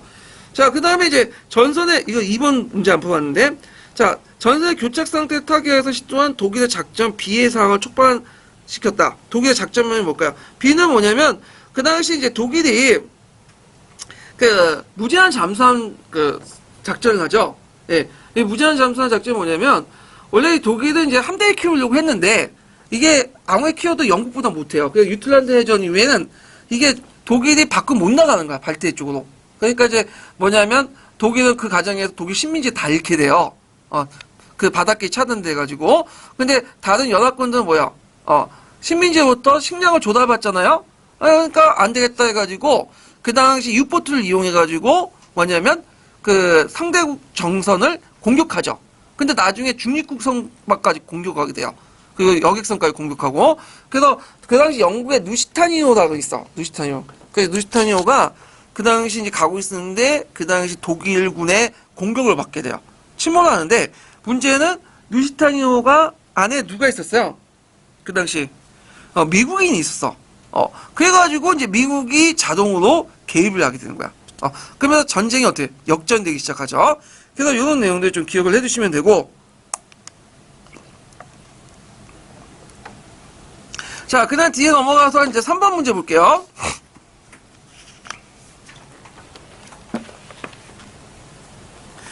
자, 3번 문제는 이제 뭐와 관련된 거냐면, 이것도 마찬가지 정강기 사항이죠? 1차 세계, 2차 세계 주간에 있는 사항들 이제, 관련된 물어본 건데, 자, 독일 1차 세계 대전 후에 각국의 상황에 대한 설명, 잘못된 것은, 자, 독일, 오스트리아, 트로크 지역에 공화국이 있을 때 맞죠? 예전에 제정이었던 국가들이 민주공화국 형태로 이게 바뀌게 돼요. 그 다음 2번을 보면, 대부분이 국가에서 선거권에 대한 제한이 사라지고 보통 선거가 일반화되고요. 그 다음에 3번은 미국은 국제연맹에 가입해서 국제무대에 중요한 위치를 차지했다. 아니죠. 국제연맹은 윌슨이 제창을 했지만 자기 스스로 가입 못했어. 왜냐면 정권이 바뀌었죠. 그래서 민주당에서 공화당으로 바뀌어요. 그래서 공화당은 고립주의, 예전에 이제 내세웠던 고립주의 외교 정책으로 넘어가죠. 그래서 이제 이게 틀렸고, 그 다음에 원료주의 같은 고립주의 등장을 이제 해서 제가 안 됐다는 거. 그다음 4번은 영국의 대전의 피해가 심해요. 경제 불안이 계속되자 노동당 내각이 출현됐다. 맞죠? 맥도날드 노동당 내각이 등장했죠? 예. 그래서 제2차 맥도날드, 제2차 맥도날드. 예. 그래서 노동당은 19세기 후반에 등장한 정당인데, 예전에는 이제 자유당이 있었잖아요? 자유당하고 보수당이 이렇게 양당 체제였는데, 그래서 이제 노동자들은 자유당을 비판적 지지를 해줬어. 근데 이제 자유당이 자기 의견을 잘 못 들어주니까 따로 이제 패배한 어필을 중심해갖고 당을 만들어요. 이게 노동당이거든요. 그래서 나중에 이제 20세기 초반에 들어가면 이 노동당이 권력까지 장악하게 돼. 지금 이제 양당 구도는 노동당, 보수당 왔다 갔다 하죠. 권력이. 물론 자유당도 있어요. 지금. 근데 3당이죠. 권력 힘이 없고. 자, 그래서 이제 답이 이제 3번이 되겠죠. 4번 문제 볼게요. 4번은 이 지도는 어느 시기에 독일의 영토를 나타난 거다. 이 시기에 각국에 일어난 사건을 옳은 것은, 자, 여기 보면 베를린이 있고, 거기 단찌니가 이제 폴란드 쪽으로 넘어가 있고, 그 다음에 이제 여기 같은 본토에 떨어진 데가 있죠? 동프루이센 지역인데, 요 영토가 이제는 언제 때냐면 1919년에서 1939년까지. 그러니까 1차 세계 베르사유 조약 때 이 영토가 형성되고, 이 영토가 깨지게 된 건 언제예요? 1939년에 9월 1일 날 히틀러가 폴란드를 침공했죠. 깨지게 돼요. 그래서 이제 요거는 뭐냐면 이제 정강기에 대한 간정기에 관련된 내용이죠. 자, 영국의 노동당 내각이 처음 집권했죠. 1924년, 1929년 두 번에 걸쳐서 집권했고, 자, 2번이 틀려. 자, 프랑스에서 보통 선거권이 남녀에게 평등하게 주어졌다? 아니죠. 아까 얘기했던 옌그르 지역 같은 독일 게르만 지역 같은 경우에는 뭐야? 선거권이 일반화돼요. 근데 라틴 지역 있죠. 스페인, 포르투갈, 이탈리아, 프랑스 같은 건 상대적으로 낮아요. 늦어요. 그래갖고 프랑스가 제일 늦은데 프랑스는 몇 년? 1946년. 2차 세계 대전 끝난 다음에 주어진 거예요. 이런 것도 이제 기억을 해두시면 될 것 같고요. 그 다음에 3번을 보면 러시아 소비에트 사회주의 공화국 연방이 수입됐다. 이거는 이제 나중에 이제 러시아 소비에트 연방은 1918년에 수입되고요. 그다음 그 외에 이제 우크라이나, 백러시아 등등을 합쳐갖고 소비에트 사회주의 연방은 뒤에 이제 22년인가 23년에 만들어지게 되죠. 자, 이건 뒤에 얘기고, 그 다음에 이제, 맞는 얘기죠. 예, 여기 간정기 때 얘기니까. 자, 투르크에서 무스타파 칼말 공화국을 세워서 근대화 개혁을 했다. 맞죠? 그래서 이제 무스타파 칼말은 이제 되게 유명하죠. 이 사람은 이제 원래 천년 투르크당에 이동을 이제 했다가, 나중에 이제 오스만 제국 패배한 후에 뭐냐면 터키 국민운동 소속으로 터키 독립전쟁을 주도하게 되고 그리스가 아나톨리아를 침공할 때 그들을 격파하죠. 그래서 나중에 이제 자기 지시세력과 함께 이제 앙칼라를 장악한 다음에 오스만 제국을 붕괴시키고 터키 공화국을 수립돼요. 네. 그래갖고 이제 이때가 1923년이거든요. 그리고 23년 수립하고 나서 여러 가지 개혁을 하죠. 그래서 샬리아법을 폐지하고 세속법을 제정하고 복장 개혁하고 남녀 교육을 실시하고 그 다음에 이슬람력을 폐지하고 유럽식 그레고리를 대체하고 터키어 노마법 포기를 사용하고 여자 선거권을 주고 같은 터키의 근대 개혁을 하고 그래서 이 사람에게 이제 조국의 아버지라는 아타투르크라는 성을 줘요. 원래 이제 이슬람에서는 성을 안 쓰거든요. 뭐 이분 해갖고 누구의 아버지 누구의 아들의 아버지 아들 이런 식으로 쓰지.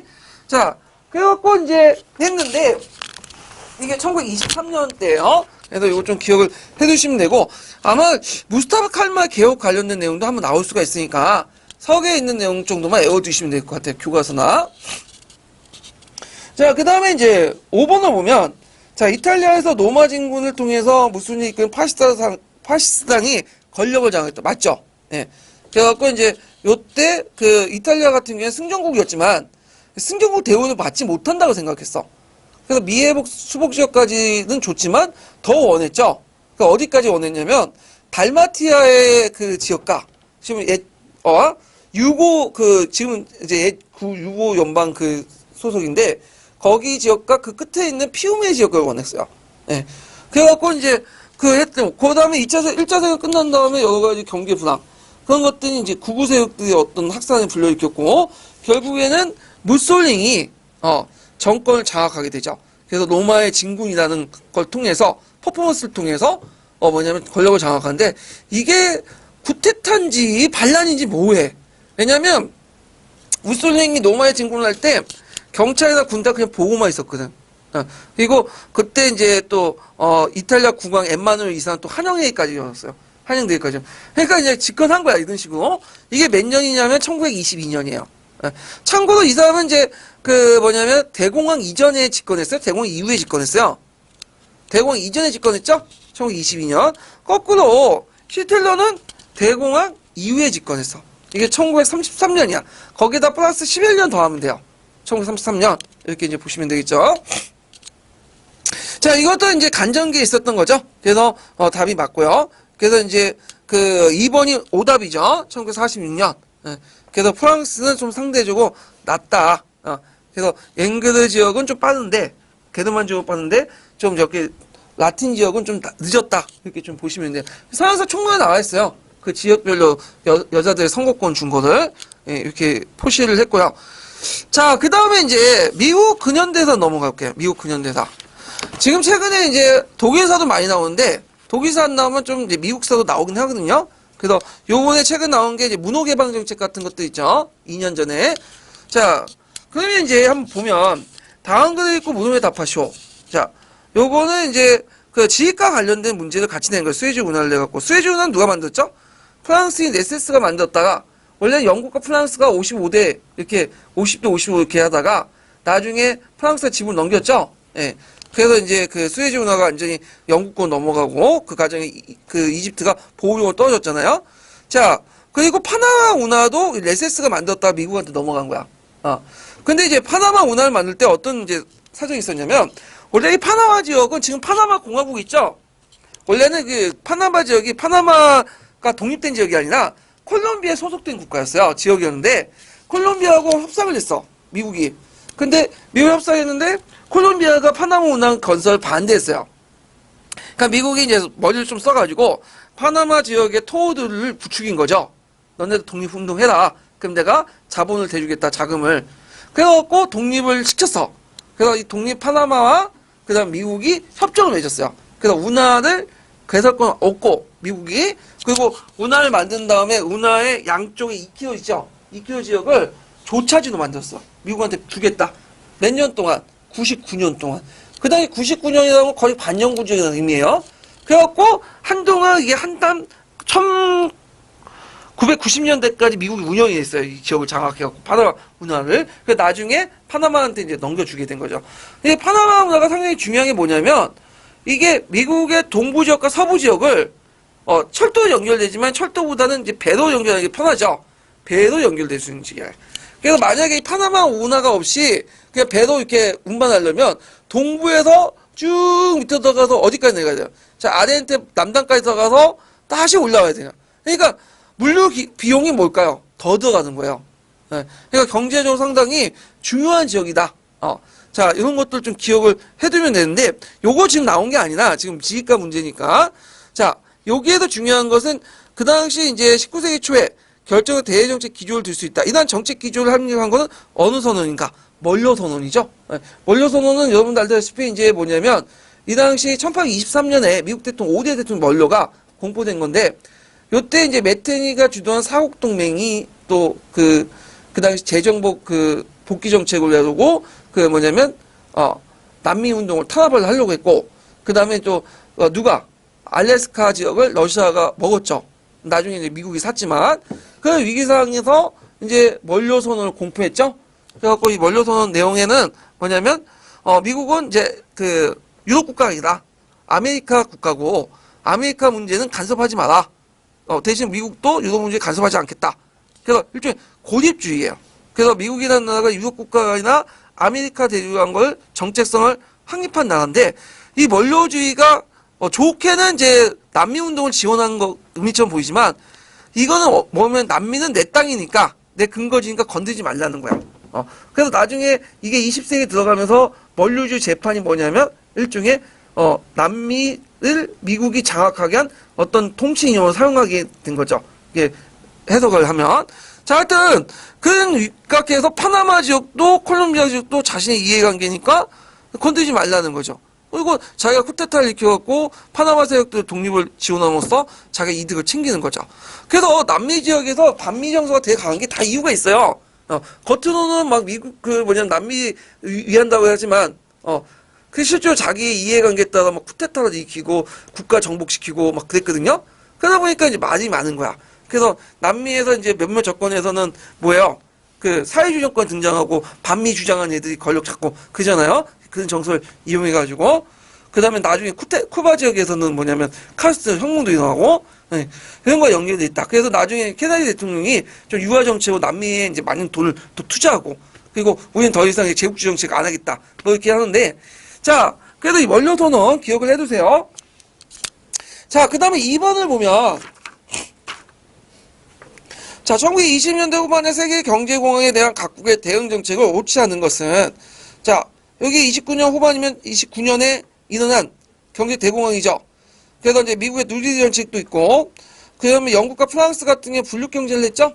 그래서 이제 영내국과 영해국을 나눈 다음에 영내 지역에서는 식민지 모국사에서는 간세를 없애거나 낮게 하고 바깥에는 간세를 높게 하고 이런 식으로 했죠. 그 다음 독일 선비 정책 아니죠. 이거는 비에름 2세 1차 이전에 이고 일본의 만주 사범 맞죠? 그래서 1929년에 대공황이 나니까 일본이나 독일이나 이탈리아처럼 국내 자본시장도 적고 시장도 적고 식민지가 적은 국가에서는 어떻게 해요? 돌파할 수가 없는 거야. 그래가지고 침략정제 일으키죠. 그래서 일본 같은 경우에는 1929년에 대공황이 일어나고 31년에 만주사범이 나고 37년에 뭐가 일어났죠? 중일전쟁이 일어나죠? 1941년에는 태평양 전쟁이 나고 이거 두세요. 예. 자, 그래서 이렇게 해서 이제 있고 3번 문제 볼게요. 자, 다음 글을 읽고 물음에 답하시오. 이렇게 했는데 자, 여기 보면 이제 1929년 10월에 뉴욕의 증권시장에서 갑작스럽게 주가가 폭락했다. 자, 증권시장에 발생한 공황은 순식간에 금융과 농업 그리고 공업에 파급되어 문을 닫는 은행이 속출하고 농산물 가격이 폭락했으며 실업자가 급증했다. 자, 그래서 여기에서 이와 같은 문제를 해결해서 미국이 취한 정책이 뭐죠? 뉴딜리 정책이죠. 네. 그래서 앞으로 나올 때 뉴딜리 정책과 관련돼 갖고 구체적인 내용도 물어볼 수 있어요. 뭐 농업조정법도 있고 상업부흥법도 있고 와군업법도 있고 사회보장법도 있고 등등 있죠. 서양사 개론에 있는 거 같이 외워두세요. 그 다음에 이제 2번을 보면 이것의 영향으로 일본이 동아시아에 일으킨 전쟁. 자, 1929년에 일어나니까 곡관을 일으키니까 1931년에 일어난 만주사변 여기 쓰시면 되고, 자, 그 다음에 이제 여기 보면 그 경제활동에 중앙정부의 개입과 통제의 권한이 증대됐다. 이걸 그 수정자본주의 혼합경제제체라고 하죠. 수정자본주의 혼합경제제체 이렇게 이제 기억을 해두시면 돼요. 예.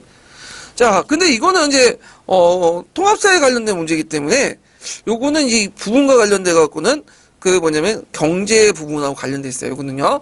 예. 역사과 부분하고 수정자본주의는 경제 부분하고 있고, 이때 이제 그 이론가가 누구죠? 케인즈죠. 예. 케인즈 이론. 그래서 이제 요거에 대공황이 나올 가능성이 좀 있긴 있는데 안 나오더라고, 은근히. 아마 이 경제 부분하고 관련돼 갖고 해서 안 나올 것 같은데, 하여튼 제 수능에는 많이 나오니까 한번 봐두세요. 이것도. 자, 4번을 볼게요. 4번.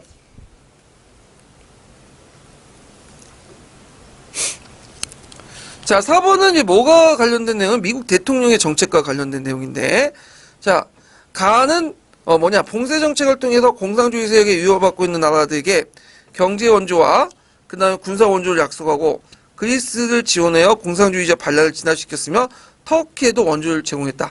이건 누굴까? 이건 트루먼 대통령이죠. 예. 그래갖고 이제 트루먼 대통령이 그 다음에 공산주의 학대에 저지른 목적으로 트루먼 독트린을 공포하죠. 그래서 그 당시 이제 미국의 정책은 무장을 하고 있는 소수 공산세력과 세계 정부를 학책하고 있는 나라에 저항하는 자유국가를 지원한다. 이렇게 청명하면서 그리스와 터키로부터 공산주의 학대 저지를 확고했던 것들이고, 나중에 마샬 플랜을 공포해갖고 서해로 부흥 계획을 하죠. 미국의 원조를 해주고, 그건 이제 미국 입장 볼 때는 가난한 곳에 꼭 공산주의 확산된다는 거야. 그래서 이렇게 어느 정도 먹고 살만한 건 공산주의가 확산되지 않기 때문에 공산주의 확산 저지를 목적으로 했고, 그 다음에 또 이제 북대서양 조약기구 나토를 결성하죠. 그래서 미국과 소련을 하나 묶었죠. 네, 집단 안보 체제를 또 만들었고, 자, 그 다음에 나는 쿠바 미사일 기지를 건설했던 소련의 시도를 좌절시켰으며 오랫동안 그 미국 사회의 어려운 문제였던 인종 문제 해결을 위해 노력했다. 케네디 대통령이죠. 네. 그래서 이제 케네디 대통령 때 이제 1962년인가요? 쿠바 사태가 터지잖아요. 이게 되게 중요한 사건인데 왜 이게 터지냐면 그 당시에 이제 미국이 그 터키 지역에 미사일 설치해요. 그러니까 러시아가 소련이 대응하기 위해서 그 당시 쿠바는 카스트 그 혁명이 나왔잖아. 거기에다가 미사일 설치해. 핵무기를. 그러니까 쿠바는 바로 앞 뒷마당이잖아. 그러니까 미국에 난리 난 거야. 그래가지고 그때 이제 미국에서 이제 안 되겠다. 철회해라. 그러면서 이제 그 당시 소련하고 미국이 갈등 관계가 나오고 핵전쟁 바로 직전까지 갔어요. 그러다가 일종의 치킨게임이죠. 마주 달리는 열차 막 가다가 한쪽으로 돌리면 지는 거잖아. 누가 돌렸겠어요? 쫄아가지고 후르츠초프가 돌려버린 거야. 그래가지고 후르츠초프가 양보하는 바람에 쿠바에서 만약에 소련의 미사일을 다 철수시켰죠. 그래서 나중에 후르츠초프가 그것 때문에 욕을 먹고 물려나가요. 왜냐면 쫄아가지고 나갔다. 한번 맞짱 뜨지. 한번 그때 맞짱 떴으면 어떻게 될까? 핵전쟁이 일어나고 막 그랬어요. 그때 막 서로 핵무기 크게 만든다고 수소폭탄 터지고 막 실험하고 그랬거든요. 그래서 그때 지금 미국 북한이 태평양 상공에서 수소폭탄 막 실험한다고 그러잖아요. 막 욕하고 있는데 미국과 소련이 이미 다 해놨어. 한번 1950년, 60년대 태평양 섬에서 수소폭탄 터트리고 막 그랬거든요. 지네끼리. 소련에서는 시베리아 벌판 터트리고, 예, 미국, 영국, 소련 다 한 거야. 근데 해놓고 보니까 이게 너무 지상에서 폭발시키니까 어떻게 대기권에 폭발하니까 여러 개 방사능 문제 이런 것 때문에 금지시킨 거죠. 예. 자, 하여튼 그건 이제 위기에 있으니까 이제 합의를 본 거죠. 한라인을 설치하자. 왜냐하면 이게 최고 이제 핵무기를 이제 쏠 수 있는 권한을 누가 갖고 있어요? 각각 수뇌부가 갖고 있잖아. 근데 실무자들이 얘기하다 보면 보고하는 체계가 있기 때문에 관료제 체계 때문에 어떻게 해요? 늦게 보고하잖아. 이미 핵무기 쓰면 어떻게 해요? 서 죽는 거 아니야. 그러니까 이제 핵무기 쓰기 전에 한라인을 통해서 직접 전화를 걸어갖고 중지시킬 수 있는 그런 라인이 필요해갖고 한라인을 설치하게 된 거야. 예. 그래서 이런 것들이 있는데, 자, 그래가지고 그때 이제 미국과 소련은 핵무기를 서로 만들면서 핵 공포를 서로 뭐냐면 공유하면서 이게 역설적으로 뭐냐면 전쟁을 막는 효과가 있어요. 그래서 그 당시에 그 냉전 시대라고 하죠. 냉전의 특징은 뭐냐면 미국과 소련은 서로 싸우지 않아요. 누가 싸워? 그 밑에 있는 하수국가들 싸우는 거죠. 밑에 있는 국가들이. 예. 왜냐면 미국과 소련이 싸우면 어떻게 되냐? 핵전쟁이 일어난 걸 알고 있기 때문에 얘는 싸우지 않는 거예요. 예. 그래서 뭐 이런 것도 있고, 그 다음에 이제 다는, 그 다음 케네디 대통령 때 또 민권 정책 해갖고 이제 인종 문제 같은 것들 해결하려고 했죠. 이거는. 그래서 이제 이거 있고, 그 다음에 다는 이제 뭐냐, 닉슨 대통령이죠. 그래서 공산국가에 대해 강경책만 아니라 융통성 있게 한다고 해서 그 당시 중국을 방문했죠. 1972년에. 그래서 이제, 하고 나중에 1978년에 그 뭐냐면, 중국하고 미국이 정식적으로 수교를 하게 되죠. 예. 그 과정에 핑퐁 회고가 일어나게 되고. 자, 일본 보면 가는 카스트 정권을 정복시켜 피그스만 사건을 일으켰다. 맞아요. 예. 그래서 케네디 대통령이 그 카스트 정권이 일어나니까 그 당시 이제 카스트 그 세력을 결집시켰고 CIA에서 군사훈련 시켰어요. 그래서 이제 쿠바에 상륙시키고 피그스만 상륙시켰는데 1,500명 상륙시켰는데 곧바로 잡혔어. 싸우지 못하고. 그래서 그 당시 이제 그거 가지고 이제 미국이 유엔에서 요거를 먹고 그랬어요. 그때. 예. 자, 그 다음 2번은 통킹만 결의안을 가결시켜 베트남 전쟁에 본격적으로 개입하였다. 이렇게 있는데, 잠깐만. 이거는 이제 가가 아니라 케네디 대통령이니까 틀린 거죠. 이건 언제일까요? 이건 존슨 대통령이에요. 존슨 대통령. 예. 그 통킹만 사건을 내용이 뭐냐면 베트남의 그 배들이 미국의 구축함을 공격했다. 예. 그런데 이것은 나중에 조작 사건이라는 걸 알게 돼요. 예. 다 미국이 조작한 거야. 왜냐 북베트남과 직접 한번 싸워보려면 뭔가 조작 사건이 필요하잖아. 명분이. 그래서 이건 틀렸고. 자, 나는 마샬 계획을 발표해요. 유럽에 대규모 원주를 제공했다. 요거는 가의 트루먼 대통령이죠. 네, 틀렸고. 다는 워터게이트 사건 임기 중에 사임했다. 맞죠? 닉슨은 되게 정치 잘했는데 이 막판에 이제 잘못된 거예요. 이 사람이 이제 민주당 도청 사건이 나죠. 근데 민주당 도청 사건을 이제 수사하는 과정에서 뭐냐면 닉슨하고 관련돼 있다는 걸 알게 된 거예요. 닉슨 공화당 쪽이거든요. 그래서 닉슨한테 더 본인이 이제 거기 개입했냐 했더니 처음에 부정했어. 거짓말했죠. 근데 실제 개입한 거죠. 그래서 나중에 밝혀지니까 의회에서 탄핵을 하려고 했어요. 그러니까 탄핵 직전에 뭐냐면 사임을 해버린 거야. 그래서 이제 워터게이트 사건이 나오죠. 게이트라고 붙으면 최순실 게이트라고 하잖아요. 게이트가 뭐예요? 권력형 사건들 게이트라고 해요. 예, 그래서 있고. 자, 그래서 미국 같은 나라는 탄핵 제도가 있는데 이에도 탄핵된 대통령이 없어요. 탄핵은 시도했지만 중간에 그냥 사직했어. 예, 그래서 없는데 우리나라는 탄핵 2번이나 했죠. 그래서 앞에 노무현 대통령 때 있고, 그 다음에 탄핵은 했지만 이제 이거는 이제 부결된 거고 헌법재판소에 요번에 박근혜 탄핵된 거 3월달에 있었죠. 그래서 그걸 보면서 조마조마했는데 딱 듣다 보니까 이거 박근혜가 탄핵이 안 된 거야. 부결된 거 같죠 했는데 그냥 그 마지막 대통령 박근혜를 파면한다. 이 소리 듣고 우리나라 사람들이 우리나라 올림픽 대표들이 금메달 딴 거보다 더 기쁘더라고. 예. 저만 공감한 게 아니죠. 예. 자, 하여튼 워터게이트 사건이 있었고, 그다음 다는 뭐냐면 라틴 아메리카의 국가의 경제 원조를 제공하는 진보 동맹을 설립했다. 자, 이 진보 동맹을 설립했던 사람은 누구냐면 앞에 있는 나인 케나디예요. 그래서 요게 이제 서계에 있는 내용인데 케네디 대통령도 마찬가지로 이제 라틴 아메리카 사회주의가 확산되니까 이 사회주의 세력을 막기 위해서 경제가 필요하다. 그래갖고 이 사람이 이제 뭐냐면 라틴 아메리카 경제 원조를 해줘요. 그래갖고 이제 진보 연합을 결성을 해서 1961년에 그리고 100억 달러를 지원해주죠. 네. 그래갖고 이제 이거를 좀 기억을 해두시면 될 것 같아요. 이때 이제 케네디 대통령이 집권할 때 우리나라는 누가 집권했었죠? 박정희가 집권했었잖아. 그러니까 박정희가 케네디 대통령한테 많은 도움을 받았어요. 이 사람이. 네, 케네디 입장에서는 남한이 적화되지 않으려면 남한이 경제개발이 필요하다. 그래가지고 여러 가지 원조나 경제개발 계획이나 이런 것들 지원을 해줬던 거야. 그래서 처음에는 이제 박정희가 똥꼬집을 부려갖고 자기 시대도 한번 경제개발도 안 됐죠.